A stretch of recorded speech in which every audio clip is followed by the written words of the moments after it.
You're not waiting on me, are you? No. Okay. Just making sure. Yeah, no, you're ready. 5 seconds from when I say 5 seconds, it's on. What? You didn't say 5 seconds. I said 5 seconds. All right. Constant miscommunication. Here we go. All right. All right. Good morning, everybody. Nikki Burnett here. Today's Taste Life Nutrition Radio and Podcast, streaming live on KUHSdenver.com, where we're always full of miscommunication but having tons of fun. Anyway, so today is heart health. One of my favorite topics, mostly because it's so deep and there's such a lack of true understanding around cardiovascular health, the markers to look at, what is the cause, right? What we hear in conventional medicine is it's all about cholesterol, which makes it very simplistic. And it's not a simplistic topic, but we need to have a deeper understanding of what to look for, how to understand our own bodies, and how to advocate for ourselves when it comes to our heart, excuse me, our heart health.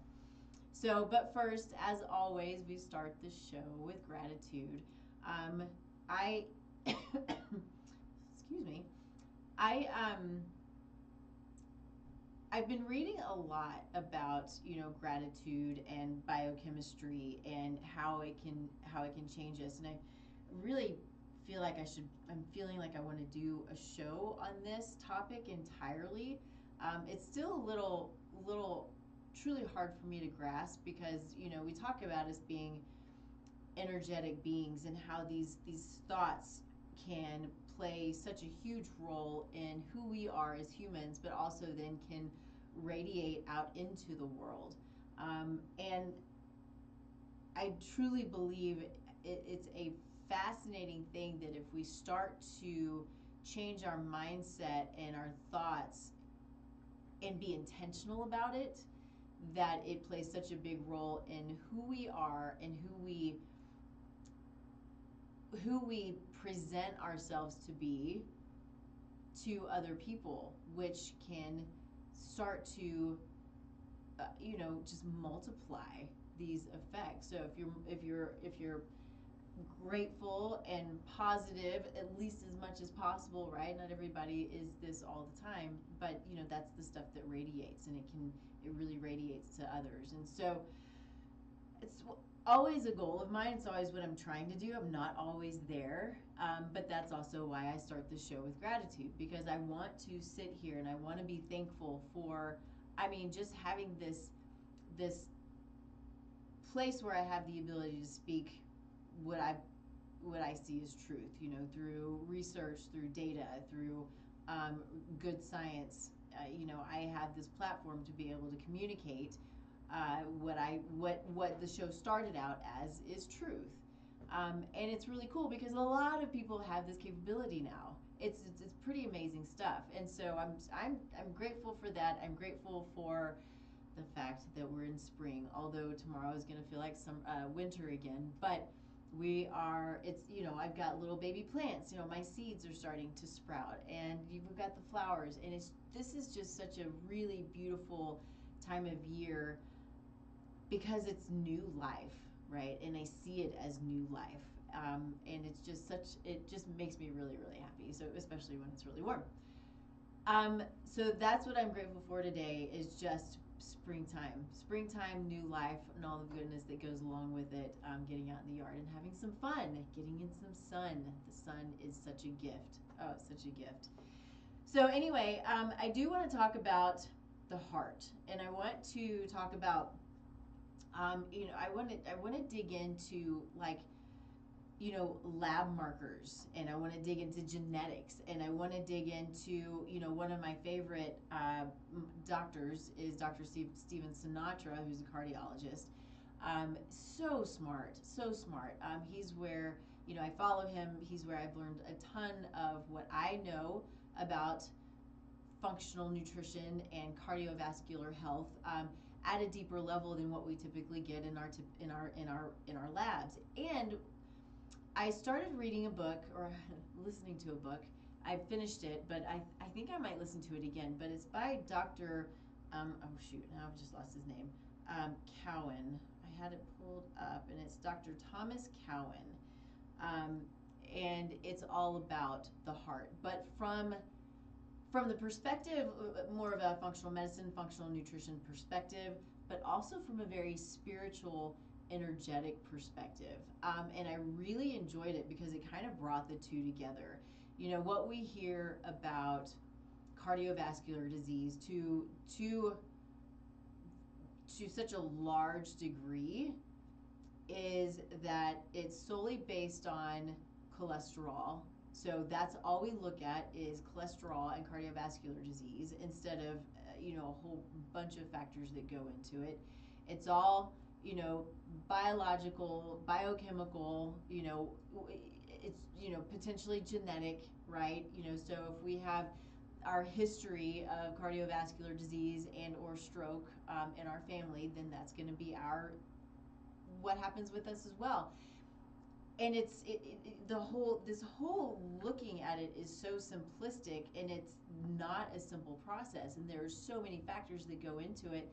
And I think for us to truly understand our own bodies, doing these deeper lab tests, but then also going inside, right, and understanding who we are energetically, who we are biochemically, who we are biomechanically, who we are in our faith, who we are emotionally, because everything is connected and everything plays a role in our health or lack thereof. And so as I work with clients and patients on a day-to-day basis, although my expertise is the biochemical, it's definitely not the mental and the emotional piece of it, but I always have to ask the question. I always have to I do these really comprehensive intakes that take people a long time to fill out, especially if they have a long medical history. It takes a long time to fill this stuff out, but it's so intentional because I need to know all the details. And it's sadly fascinating the amount of people who struggle with trauma in their early years and how that can play such a role in who we are today. So I'm always asking, is this something that you've dealt with?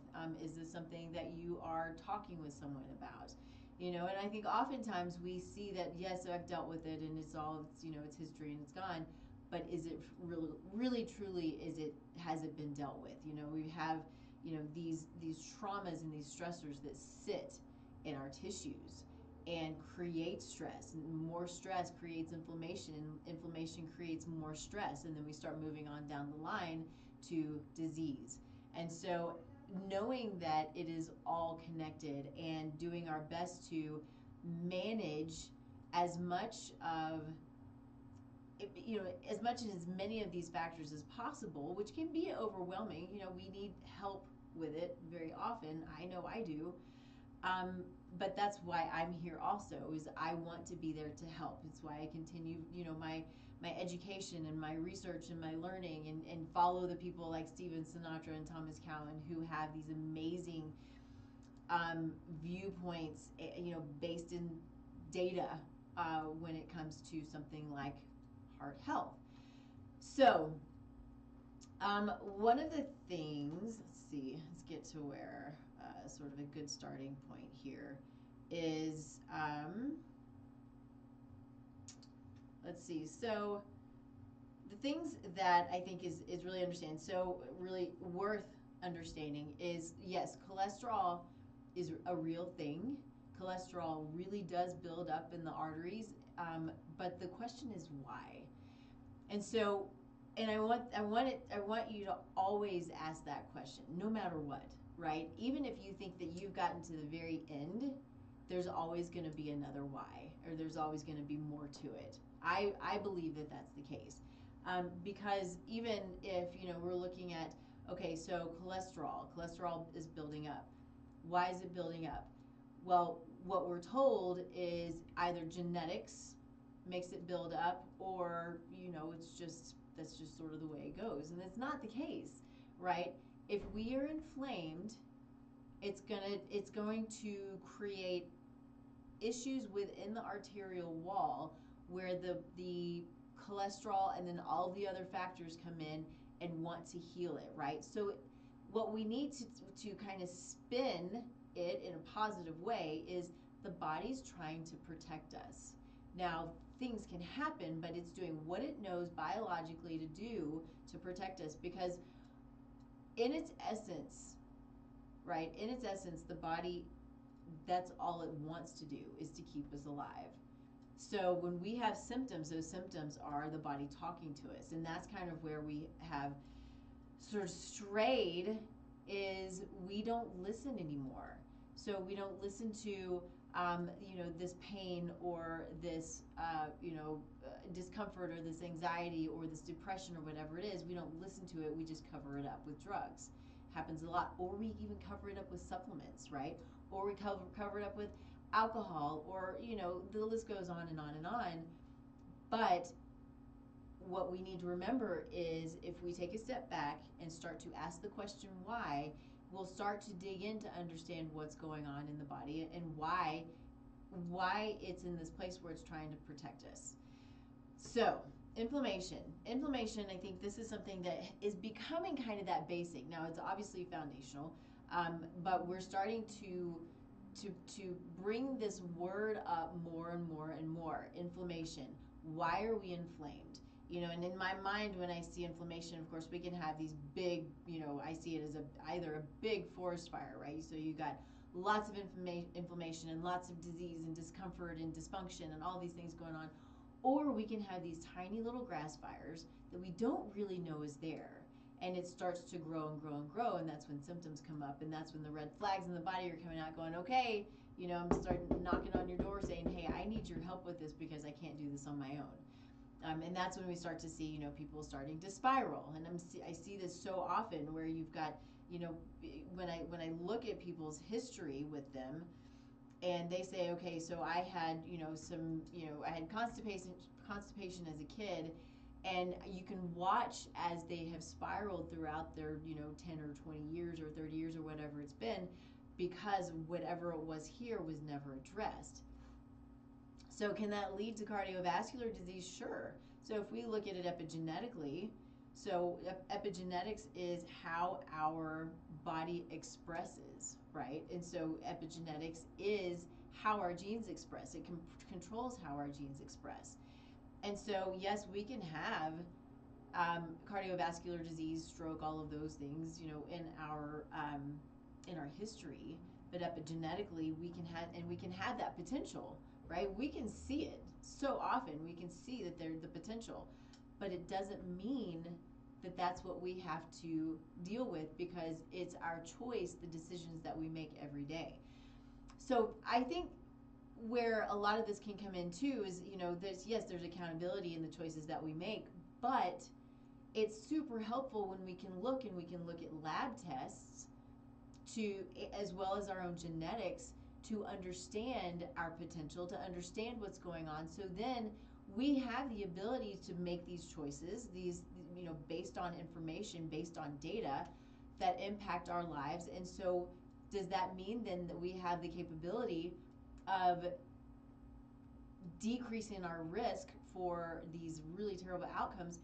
Absolutely. Which is the most amazing thing, and which is why when I'm doing testing, I'm going as deep as I can, because I may have somebody coming to me for GI dysfunction, but I want to understand what's going on with all of these other markers as well, because they all play a role and everything's connected. And when there's inflammation and there's genetic markers, then, and lifestyle choices that may not be optimal, then that's going to lead us down a path that we don't want to go. So we can take all of this information early on and then make the choices to help mitigate what our potential is, right? Negative potential anyway, and bring out the positive potential. So a couple of things that I want to make sure that, as far as the basics go. So cholesterol, what we see in our, typical, sort of comprehensive metabolic panel, we've got our HDL, LDL, sometimes there's VLDL, sometimes you'll have total cholesterol, um, and then the ratio, right? And triglycerides. So these are pretty basics, but they don't give us the whole story.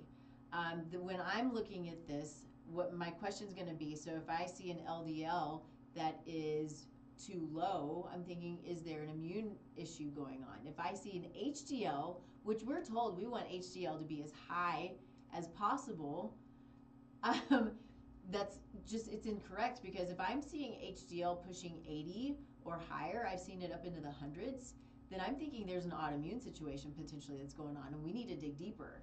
So it's not about these numbers being just, something like HDL being as high as possible or LDL being as low as possible. We need to understand the details of HDL and LDL. So we want to look at the particle sizes. So LDL is broken down into particle sizes, and there are a number of them, but the two that we test most often when we're digging into these particle sizes are SD-LDL, which is small dense LDL, and then there's OX-LDL, which is oxidized LDL. So I may see LDL is elevated. What my next question is going to be, as I'm looking at a panel that I would run, or anybody in the functional medicine, functional nutrition world, is I'm going to say, okay, so this LDL is elevated. Sorry, back up real quick. LDL brings cholesterol to the tissues. LDL is just a protein, right? It's a carrier protein. It brings cholesterol to the tissues. HDL takes cholesterol away from the tissues to either be eliminated or recycled. So this is key in understanding the importance of LDL. We have demonized it so tragically, and we're thinking we've got to have it as low as possible. And this is such a again, it's a terrible way of looking at something that is normal and natural to the body. We have to have cholesterol coming into the tissue. We have to have it for brain function, for cellular health, for hormone production. We have to have cholesterol. And so to say we need it as low as possible is, again, it's tragic. It's not correct. So we do, though, need to have a higher amount of HDL, because we want to have those LDLs that have been oxidized or that may no longer be providing the function that it needs to provide. It's got to be eliminated. So yes, HDL has a big role in eliminating LDL that needs to be eliminated. But we got to remember the importance of both of them. They're very, very important. So when we break down LDL, we're breaking it down into oxidized or small dense, because when we look at what is normal, it's big fluffy particles, right? So I just see them as these big fluffy particles that will, sort of run around the body doing their job.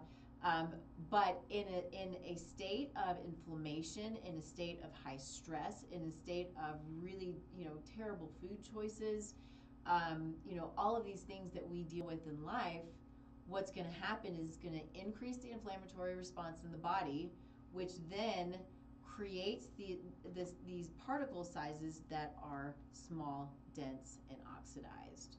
And so that gives them that. What happens then when that happens? They are angry, right? That's essentially what it is. They're angry, and they have the ability then when the protein zonulin goes up and pulls cells of the epithelium and the endothelium apart in the GI and the cardiovascular system and in the brain, blood-brain barrier, these cells come apart, giving the opportunity for these cholesterol particles, these small, dense, oxidized, angry cholesterol particles to jump into the wall of the cardiovascular system of the arteries, right? And so this is when things start to build up, because when that happens, it's a trigger. It's a big red flag going, okay, we have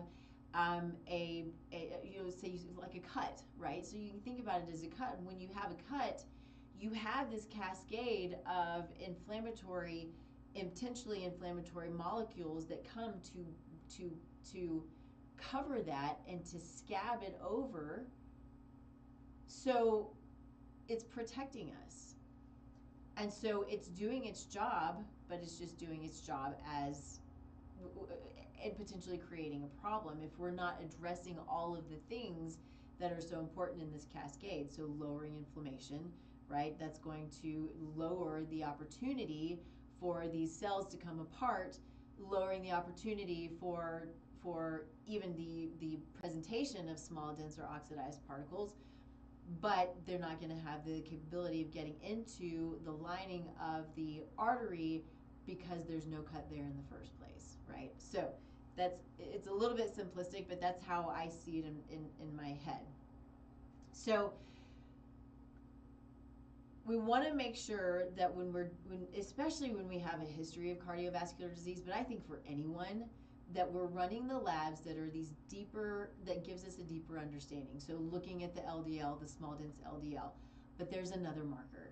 And this is a marker that can be really difficult. And I think it's so important that we all have it run because it's more of a hereditary or genetic marker, and it can be much more difficult to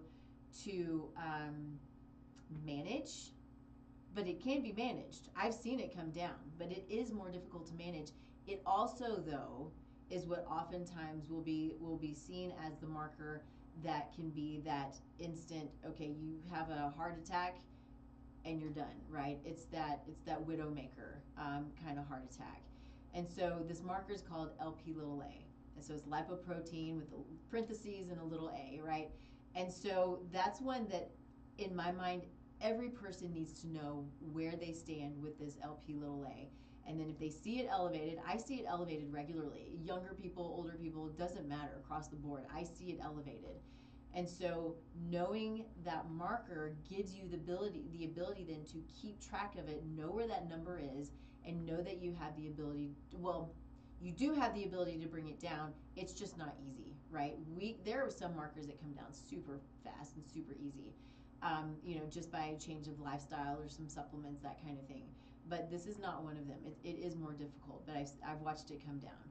So knowing that LP little a is really, really important. And then moving on, ApoB. So we have ApoA1 and ApoB. And so both of those are more closely related to dietary factors, right? So ApoA1 is good. We want it in, it's a good one to have in good normal range. It's a positive. Whereas ApoB is more of a lifestyle negative, sort of an inflammatory marker. And so what it says here is an accurate picture of atherogenic particle burden. It's a more accurate picture of atherogenic particle burden than total LDL. So keep that in mind when we're not testing in conventional, our typical CMP, comprehensive metabolic panel, and we're not looking at ApoB, we're not getting the whole picture. But also that's that picture of, okay, what am I doing in my diet that is that's elevating this ApoB, right? And so we can think about that pretty easily, which is great. These things, when we know them, we can make the change and then make big change, biochemically. It's awesome stuff, right? So going back to inflammation, there are some markers. There's CRP, which probably most people have heard of. I just talked about the LP little a. There's MPO, and those are more of the systemic inflammation. So CRP, I see CRP run mostly by a cardiologist. Rarely do I see it run by a general practitioner. But it's a marker that I'll run every time I can. If somebody comes to me and they have the CRP, I'm like, hallelujah, I don't have to run that. But we need to understand our inflammatory, the inflammatory process is going in the body, and there are multiple markers for this. But CRP is more of a systemic cardiovascular marker, but can be elevated even if we don't have cardiovascular disease necessarily. But we want to make sure when we're looking at inflammatory markers, if we start to see that they're creeping up, and CRP is one that I want to see it as close to 0 as possible, right? The range is like 0 to 3. And some will say, if it's sitting at 7 or 8, not that big a deal. You got some inflammation. But you got to think, really, if you're sitting at a CRP over 3, It's that little grass fire. It's just sitting there pissing the body off. The body's trying to fight it. It's trying to put it out. It can't figure out what's going on. And that's where we got to jump in and say, okay, there's something that is triggering an angry response, and we don't want it to move on down the line where it's going to push whatever we have the potential for, right? Could be heart attack, stroke, autoimmune disease, you name it. So addressing the inflammation, knowing that it's there and addressing the inflammation, that's going to be the other thing that I look at if I'm looking at just LDL, and I don't see, if I'm looking at LDL and I also see CRP, then I have to know if that CRP, the inflammatory marker, is pushing oxidized LDL and small dense LDL, right? So you're starting to see how we can put these pieces of the puzzle together to have a better understanding of what's going on inside. And so I think the other thing really to make sure that we talk briefly about is the markers. There are general lab markers, and then there are the functional ranges. So there are the general lab ranges, and then there are the functional ranges. The general lab ranges tend to be a little broader, whereas the functional ranges tend to be a little more narrow. And so when I say that, what happens when we're looking at markers functionally is we're going to have more red flags come up, but that's how we see them. Functional ranges are more optimal ranges, whereas lab ranges are based on, sort of the broad sick population. We don't want to be compared to that, right? We want to be optimal. And so functional ranges are more optimal. More red flags are going to come up, but when we have more red flags, doesn't mean it's pathogenic necessarily, but it means that we have more pieces of the puzzle that we can start to lay in and have a better, deeper understanding of what's going on inside. So MPO is an interesting one, and I see it elevated pretty regularly, which it indicates an active inflammatory response within the arterial walls. So we can see it. It can be in yellow and it can be in red. But if I see it in yellow, why is there an active inflammatory response inside the arterial walls? What's going on and what's pushing that, right? So it's an important one to know. Another one that is tested more often, but not as often as it should be, is homocysteine. That's a really big deal because not only is it a cardiovascular risk factor, but it's a cognitive risk factor. And the ranges are sadly wrong. I mean, so you look at, I think that the general lab ranges for homocysteine, I think it's up to 13, maybe 14, whereas what the data is showing for cognitive health, anything over 11 is 100% chance of cognitive decline. So I want to see homocysteine like at 7. Is it just a little higher or just a little lower? I also don't want to see it too low. That's a huge problem as well. But seeing it right around 7 is perfection. As it starts to creep up, then we start to wonder why and what's going on. A lot of times it's nutrient deficiencies. It's things like, B12 and folate, magnesium, trimethylglycine. You'll see these supplement support protocols that might be specifically for homocysteine or for methylation because it has this combination of ingredients in it. Now a lot of them will only have these B's in it. So often we're missing something if we're not including the trimethylglycine. And an example of that is my husband. Back a couple of years ago, his homocysteine was sitting up at 18. I was like, what is going on here? So we've been loading him with B vitamins. Sometimes that's sufficient. But now we just did his testing and he's still at 12. So what's pushing the inflammation? Is there oxidative stress? Oxidative stress will also push homocysteine. But oftentimes what might be missing out of some of these supplements that are in combination, as great as they are, if they're missing something like trimethylglycine, that might be the missing piece there. So that's not what I've been, am I lying? I don't think that the supplements that he's been taking has the trimethylglycine. So although it's come down, it's not come down enough. So again, going back to it though, we have the information now. We have the information to know where we start to pivot so we can continue to help to bring that homocysteine down and any of the other markers, right? So we did a full panel on him, the comprehensive metabolic panel, as well as a full cardiac health panel. And so, this is the stuff that is the amazing preventive way of optimizing our health. It's just beautiful, it really is. So, making sure homocysteine is in line because it damages the endothelial lining, and a lot of times is due to nutrient deficiencies, which is easy to manage if you're low in B12 or folate. We know how to manage that. So, but we want to, if you have come back and your methylation or your homocysteine is elevated, always make sure you're testing that marker.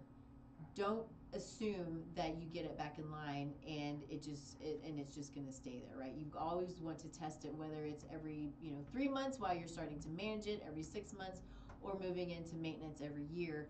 Know what that number is. I think that's important. Same with vitamin D. You always want to test it and know what that number is. And it helps you to know, again, it guides you, but it helps you to know, dosing and all kinds of stuff. So, okay. So, the other thing with triglycerides, triglycerides is a great marker. You'll see it on a general, comprehensive metabolic panel, but it's directly related to diet. If your triglycerides are high, your diet's not great. So it's pretty simple and straight to the point. But we want to make sure that that's something that is addressed, because we don't want triglycerides to be high. If we're looking at triglycerides high, then we look at, the potential for, glucose being high and insulin being high, and we're looking, are we pushing, metabolic issues? So these are all important. Right now I'm kind of focused mostly on heart health, but if your glucose is elevated, that's going to make everything sticky. Literally, it makes the blood sticky, it makes the organs sticky. It's just sticky because it's sugar. And then, if you become insulin resistant and your insulin's too high, right, it's this whole metabolic cascade that is a part of cardiovascular health, but then it starts to lead into cognitive health and kidney health, and the list just goes on and on. So the comprehensive metabolic panel is an amazing tool, but for me, I just add to it. There's more that I need to know in order to understand as much about the story as I can. Okay. I think the other one to make sure that we're looking at, which goes back to stress and inflammation, is just cortisol. We see cortisol elevated all the time. We have, it's supposed to go with our, diurnal, it's a hard word, rhythm, right? So cortisol is low, it's low at night, and it elevates, and then it goes down because it's while you're awake, right? So your blood sugar spikes, which, wow, my brain farted. So yes, your blood sugar spikes, which is going to push cortisol, which is going to wake you up, right? And so that's why it is elevated, and then throughout the day and at night it goes down. So, but if we have chronically elevated cortisol, if it spikes and it stays spiked, so it's chronically elevated, so then it becomes catabolic, so it's breaking down tissue, breaks down muscle tissue, we can put on weight, and it's inflammatory. So that inflammatory process is just going to continue to push, right? So think about what's going on in your life. Think about, the mental and emotional stuff, the financial, the relational, all of those things, the work life. All of those things will push inflammation if you're chronically stressed. But if you also have a condition that you're struggling with, right? So the physical conditions that's going to push inflammation is going to push stress, push cortisol. And again, it goes back to that downward spiral. So what is it that we can do to manage that, right? So we've got to get outside. We've got to get in the sun. We've got to pray. If you're a prayer, please pray. If you're not a prayer, please pray. But we've got to pray. Meditate, walk in the grass, calm the body, calm the sympathetic to the parasympathetic, which leads me into Dr. Thomas Cowan. So he says all of these things, same things, as far as the biochemistry goes. But it's super cool the way he looks at the heart. He's one of those guys that questions everything, and that's what he talks about in this book. He's questioning everything when it comes to what we're told about the heart, including, is the heart actually a pump? Fascinating stuff. And so I only listened to the book once, so I'm not going to dig into his philosophy of the heart, that it's not a pump. But listen to the book if it's something that interests you, because so much of it is based around the sympathetic versus the parasympathetic and the vagal nerve. So we have our sympathetic nervous system, which is the drive, the go, the cortisol being elevated, the stress, the running, it's that go, go, go, go, where then we have the parasympathetic, which is the rest, the digest, right? So if we're in sympathetic, we don't rest and we don't digest. So keep that in mind. But if we're in the parasympathetic, things are calm, the body's calm. This is where we're intended to be most of the time, is in the parasympathetic. This is when we have the ability to think and to create and digest our food. All of these things that are parasympathetic. Also, though, when it comes to the vagus nerve, so the vagus nerve is what connects our brain and our gut, but it also connects to our lungs, it connects to our heart.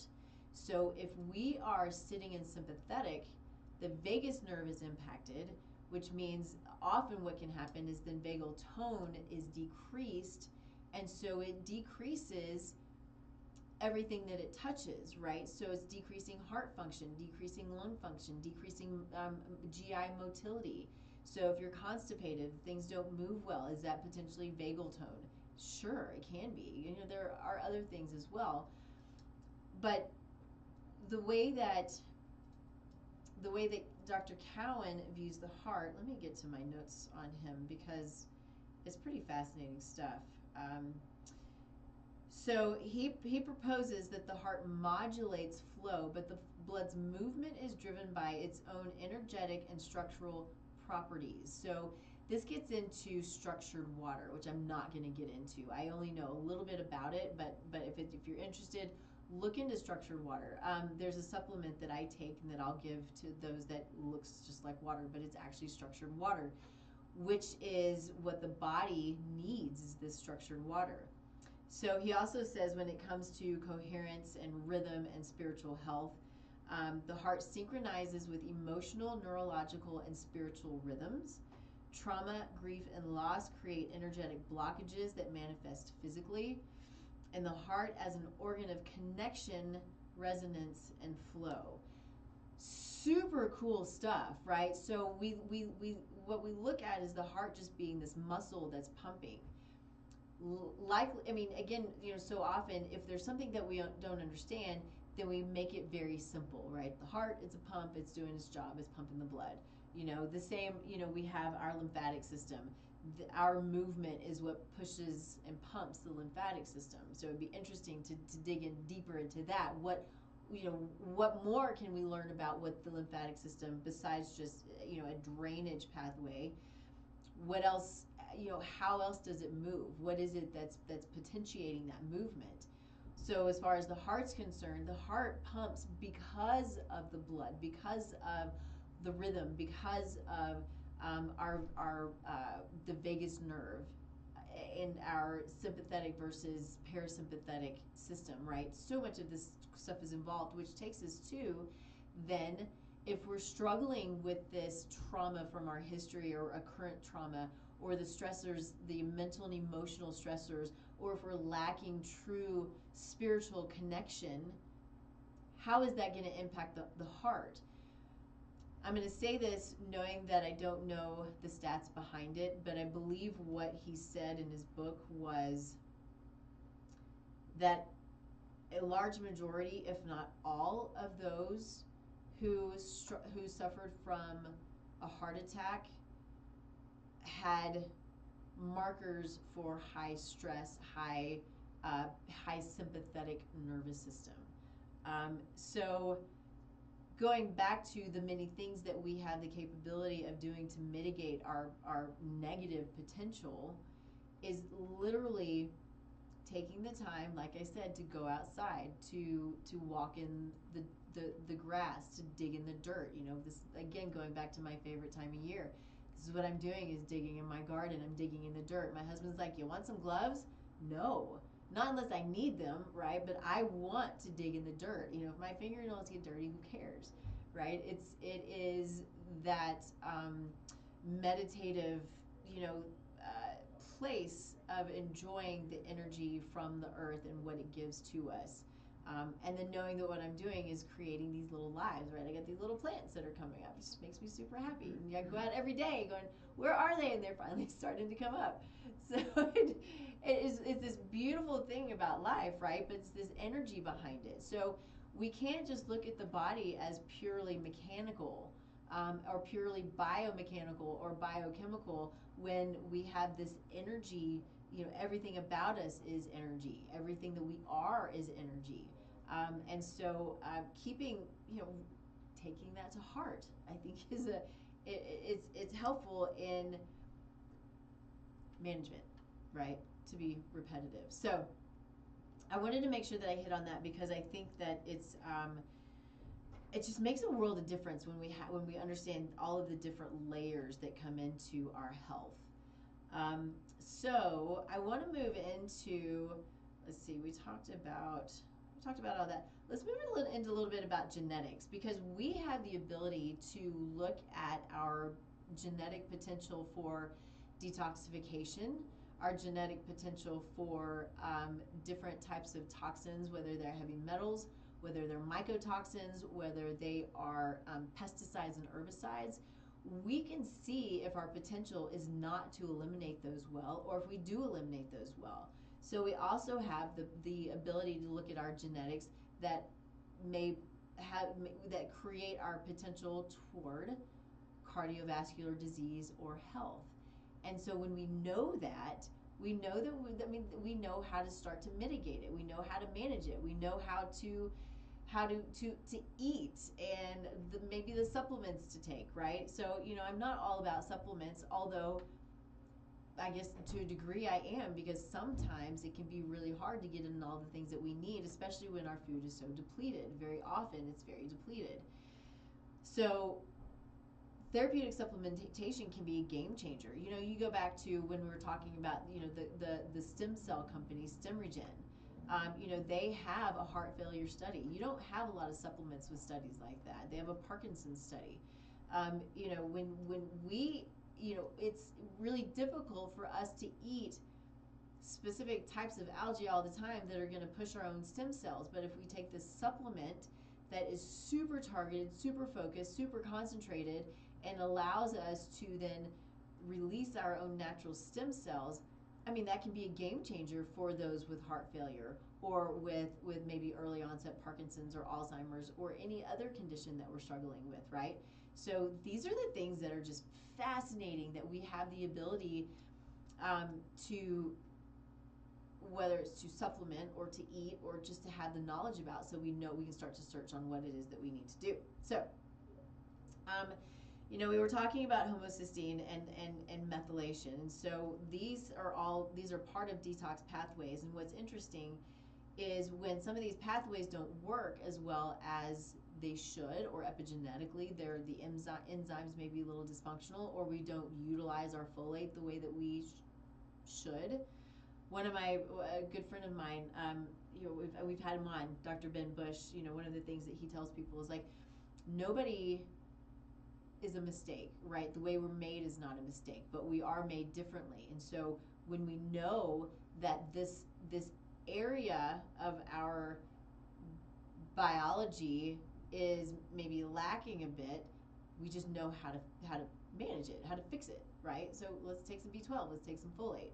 So sometimes it's that simple and sometimes it's not. But methylation and the detox pathways are super important, obviously, because we have to be able to detoxify. And so we can have the gene, this is the one that most people have heard of, which is MTHFR. And I think it's important to remember that this is just one. You know, people will go like, I have the MTHFR and it's the end of the world, and it's just not the case. It's how you're made. It's not a big deal. You just manage it. But it can be impactful in detoxification and in fertility. So again, if when you know it, that's power. Knowledge is power. And so impaired folate conversion can increase homocysteine, which then can increase arterial damage, right? Then there's the COMT gene, or the COMT, poor clearance of stress hormones and heightened sympathetic tone. So going back to, that's the sympathetic nervous system. If you have elevated sympathetic tone, then it's cortisol, it's stress, it's inflammation, right?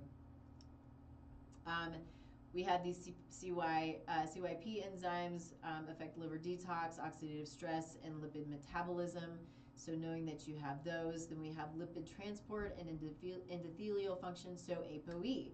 ApoE is an interesting one because there are 6 subcategories of ApoE, and you have, and each of them means something different.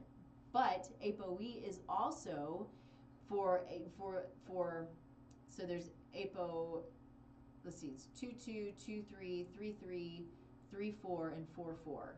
You start getting up into 34 and 44, then you're looking at the potential for Alzheimer's. And so it's one of the ApoE4 marker is one of the best indicators of Alzheimer's, especially if you're a 4-4, which is me.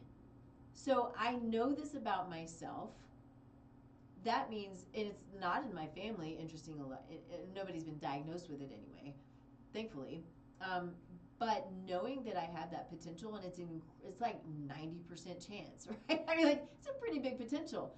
But if I know it, that gives me the power to know how to mitigate it to the best of my ability, right? It's an epigenetic potential, which means I don't have to have it. Also means if you don't have this marker, if you don't treat your body well, you can still get it, right? They also call it type 3 diabetes, Alzheimer's. And so if we're not managing our glucose levels in our diet and our lifestyle and our stress and our inflammation, it can push, because stress and inflammation can increase glucose levels. And so it can push Alzheimer's as well. So, again, it's just amazing. Knowledge is power. It's so beautiful. There's one here that regulates HDL particle functionality, not just levels. There's the NOS3, which impacts nitric oxide. So nitric oxide is essential for vasodilation, as well as endothelial repair. One of the great things is we have these cool supplements that can be really important for producing nitric oxide if you're not producing your own. So knowing that you have the potential to not be able to produce the nitric oxide the way that you should, then you just supplement it, right? And it's pretty simple, which is great.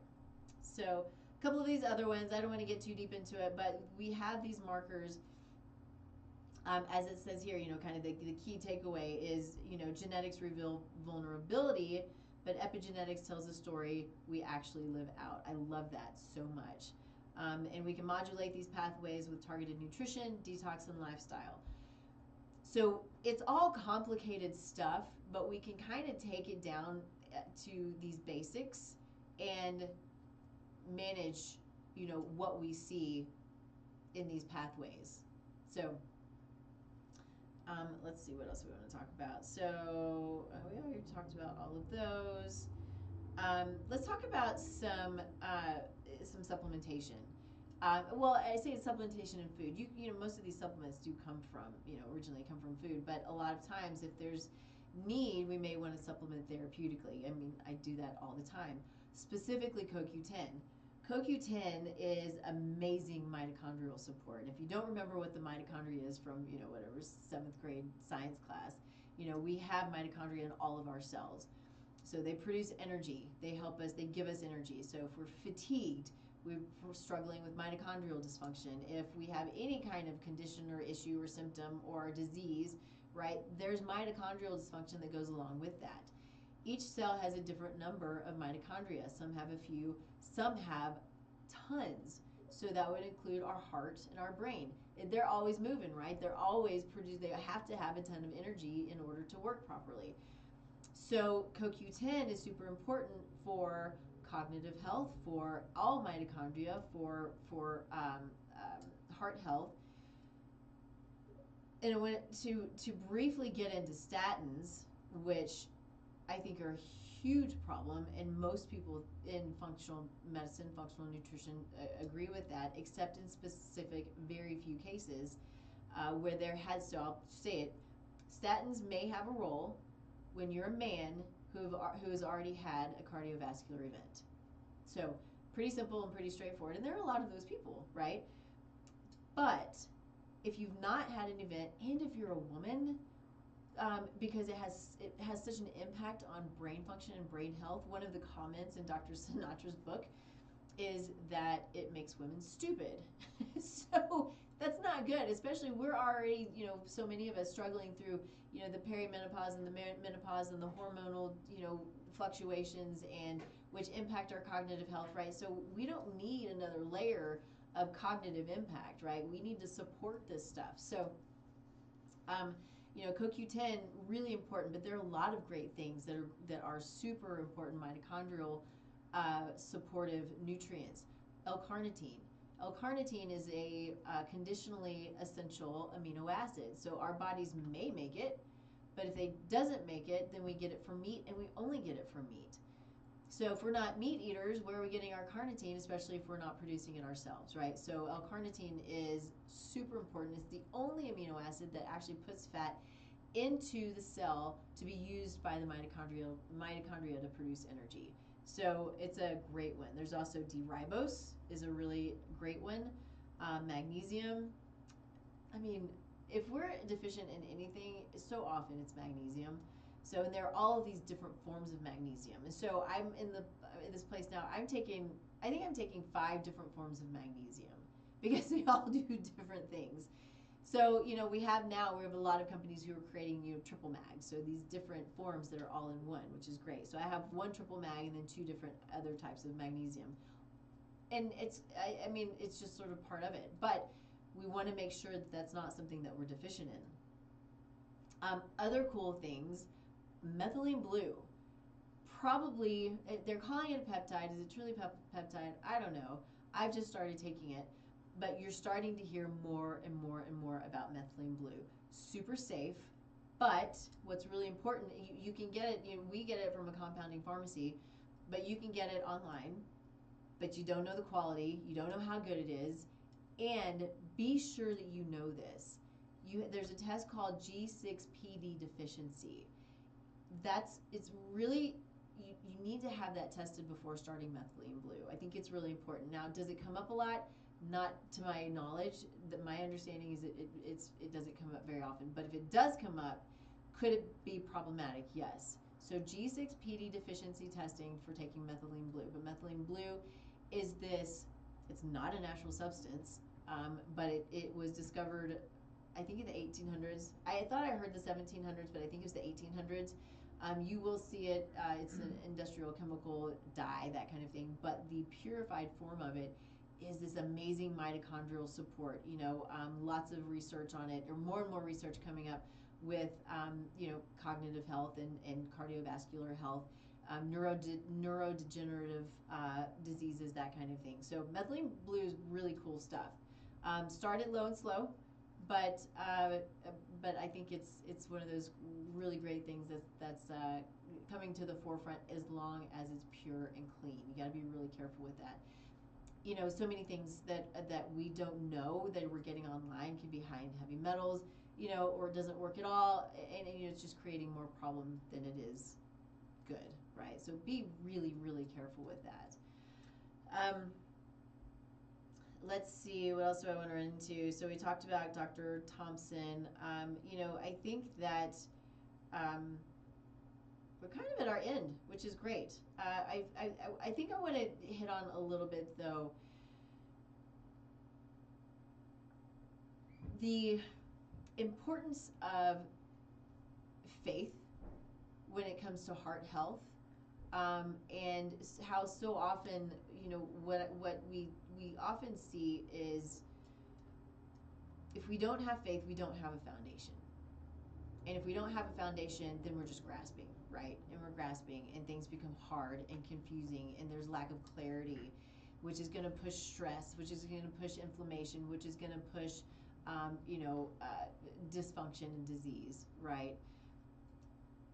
There are some really amazing books out there that are connecting all of these things, and I find it fascinating. I just started one called The Anatomy. Oh shoot, The Anatomy of the Spirit. I think that's what it is. The Anatomy of the Spirit. So I'm like within the first chapter of it, but it's really cool because it's connecting everything, because everything is connected.